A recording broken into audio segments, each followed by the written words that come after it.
hari ini.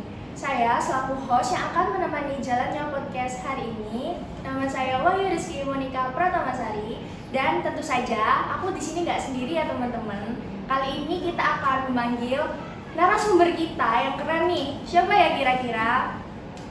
Tidak perlu berlama-lama, langsung saja kita panggil Kak Ayu. Selamat siang Kak Ayu. Sebelumnya boleh nih kakak perkenalkan nama, fakultas, dan NIM atau yang lainnya nih Kak, biar kelihatan akrab sama teman-teman. Halo semuanya, kenalin nama aku Ayu Nurdani, biasa dipanggil Ayu. Aku dari Fakultas Psikologi Angkatan 22. Oke, Kak Ayu ya teman-teman, bener Kak? Iya, benar. Jadi apa sih yang akan kita bahas pada podcast kita hari ini? Apa nih Kak kira-kira? Apa ya? Oke teman-teman, kita hari ini akan membahas tentang prokrastinasi. Siapa sih di sini yang nggak pernah prokrastinasi? Pasti di kalangan mahasiswa sendiri banyak nih teman-teman yang mengalami prokrastinasi. Menurut Kak Ayu sendiri, prokrastinasi itu apa sih Kak? Apa ya, kebiasaan untuk sering menunda pekerjaan sih. Kayak misalnya kalau kita kuliah ini sering menunda tugas. Oke, ya benar teman-teman. Jadi yang aku ketahui juga tentang prokrastinasi sendiri itu kegiatan kita untuk menunda-menunda pekerjaan. Nah, kalau Kak Ayu sendiri pernah nggak sih Kak mengalami posisi yang prokrastinasi gitu?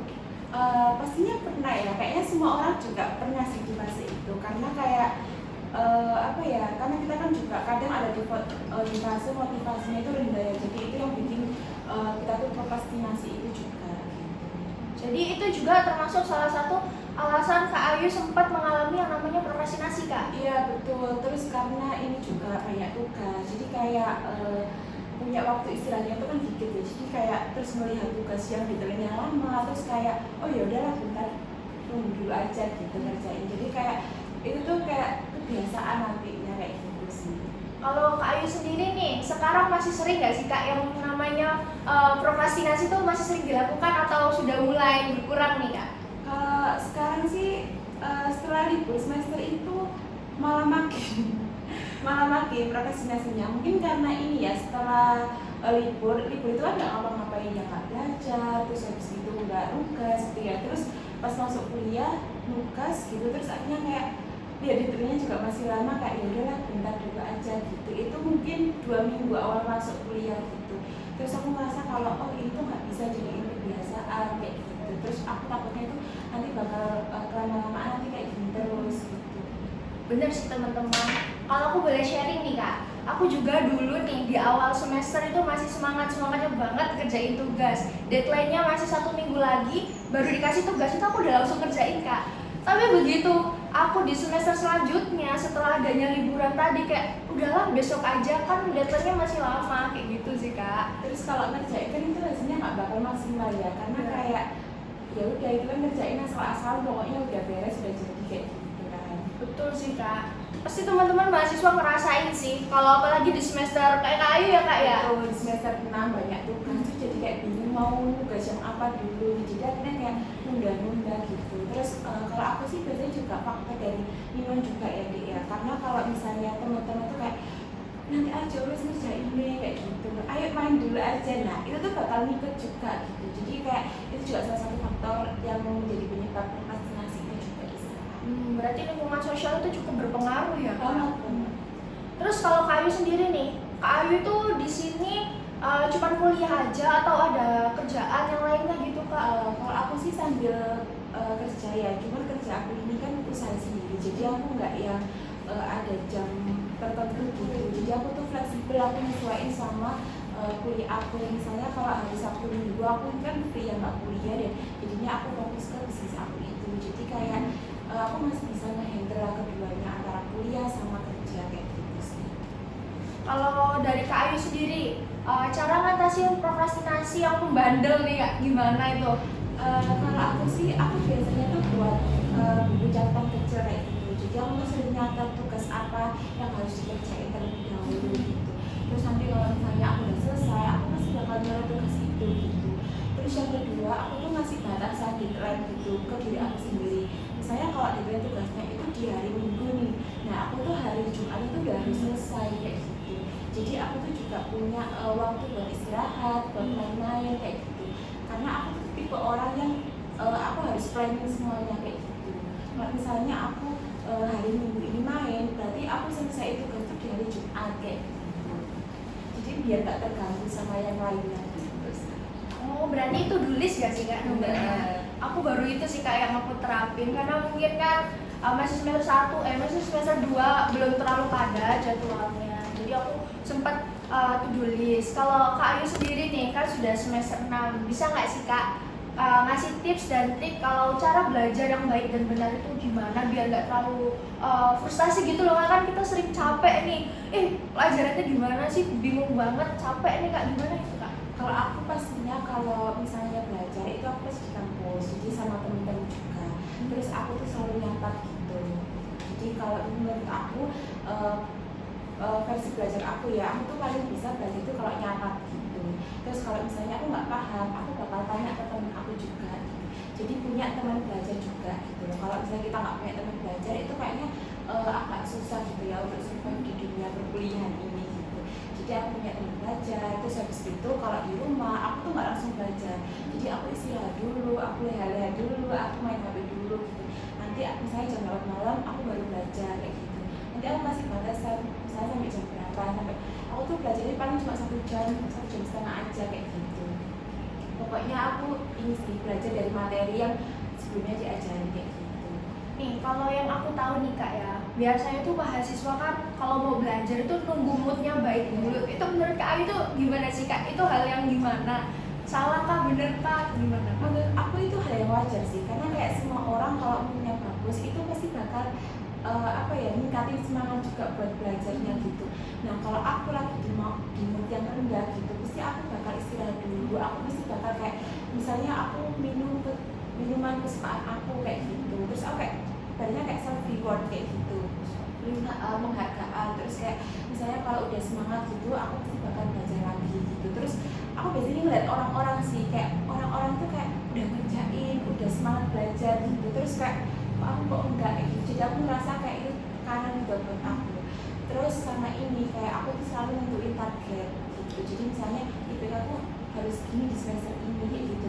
Di matkul ini aku harus dapat nilai ini kayak gitu. Jadi itu yang bikin aku jadi semangat lagi kayak gitu. Berarti Kak Ayu nih, tipe belajar Kak Ayu nih, misalkan minggu depan kita ujian, itu Kak Ayu udah nyicil dari jauh-jauh hari atau SKS nih Kak, sistem kebut semalam yang biasanya dilakukan oleh teman-teman mahasiswa? Kalau aku tuh tipe yang planning dari jauh-jauh hari gitu. Jadi misalnya seminggu sebelum ujian, aku tuh udah ngeliatin materi-materi aku. Sekiranya materi aku belum lengkap gitu, aku pasti bakal nggak catatan gitu. Jadi sebelum tidur pun aku juga belajar gitu. Jadi kayak aku nggak bisa kayak belajar SKS gitu, nggak bisa. Aku kerjain tugas pun aku juga nggak bisa. Jadi aku bikin planning gitu.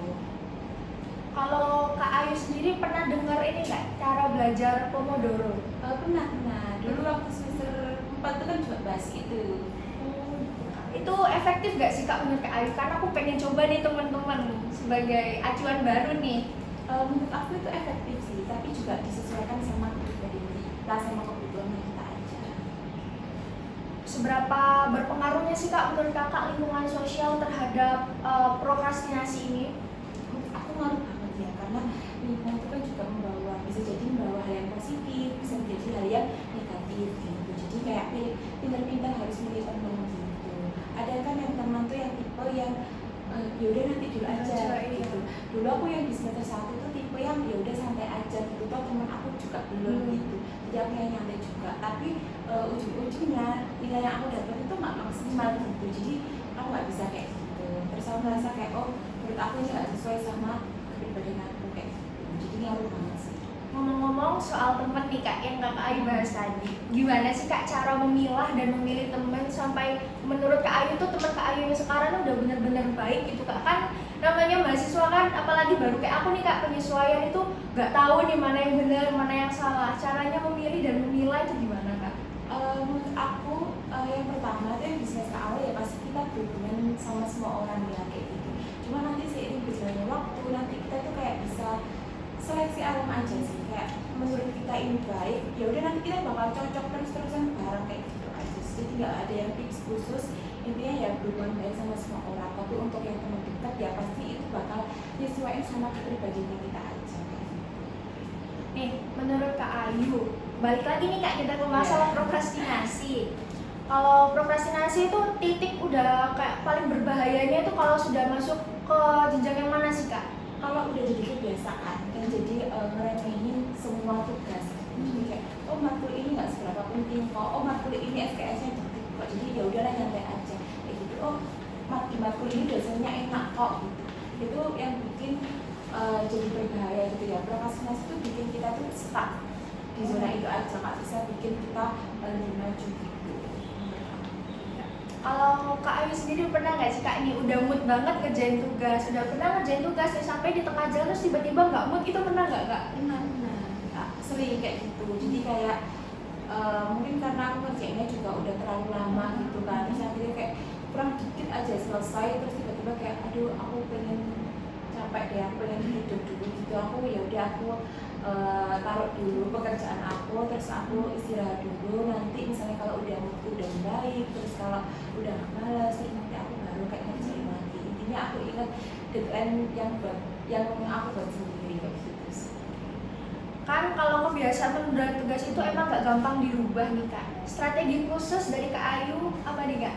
Strategi paling khusus Khususnya itu ya itu tadi aku netapin target gitu. Jadi itu menurut aku yang paling works di aku ya, karena kalau misalnya aku harus punya IPK segini, itu tuh benar-benar buat aku tuh jadi pacuan buat semangat lagi gitu, buat untuk nunda pekerjaan. Terus kalau misalnya aku ada tugas nih, kalau misalnya aku nunda gitu, terus aku nggak bakal bisa main gitu. Jadi aku tuh prinsip aku tuh cepat selesai, cepat hapus gitu, cepat istirahat kayak gitu. Berarti itu cara mengembalikan moodnya gimana Kak? Kalau tiba-tiba tadi malas mengerjakan tugas? Itu tadi kayak istirahat dulu, terus beli makan dulu, jalan-jalan dulu kayak gitu. Aduh ya Kak. Bener kayak keluar dulu gitu lah. Nanti kalau misalnya moodnya udah bagus gitu tuh kayak pasti ngerasa kayak oh ini berarti aku harus kerjain kayak gitu. Berarti Kak Ayu sendiri nih kalau ada nih kesan dan pesan untuk para teman-teman mahasiswa yang masih sering nunda-nunda tugas, pekerjaan, apa nih Kak kira-kira pesan untuk para pendengar kita nih? Pesannya sih pasti buat teman-teman ya, jangan sering nunda-nunda pekerjaan karena itu bakal jadi kebiasaan buat kita, dan itu adalah kebiasaan buruk gitu ya. Pastinya itu harus kita tinggalin. Oke. Kayaknya kita udah banyak banget nih teman-teman, kita bercerita, kita sharing session sama Kak Ayu nih. Terima kasih untuk Kak Ayu sendiri sudah mau berbagi pengalaman dan berbagi ceritanya. Nah, tips dari Kak Ayu ini bisa teman-teman terapkan di kehidupan teman-teman ya, biar jadi mahasiswa yang ambis, gak prokrastinasi lagi. Jadi kesimpulan pada hari ini adalah jangan pernah menunda-nunda pekerjaan, sekalipun kalian menganggap pekerjaan itu mudah. Karena apa? Semakin ditunda, maka pekerjaan tersebut akan semakin berat jika kita kerjakan belakangan. Seperti itu Kak Ayu? Iya, betul sekali. Oke. Mungkin cukup ya teman-teman untuk sesi podcast kita pada hari ini. Sampai bertemu di next episode Sound Out Psikologi selanjutnya. Dadah!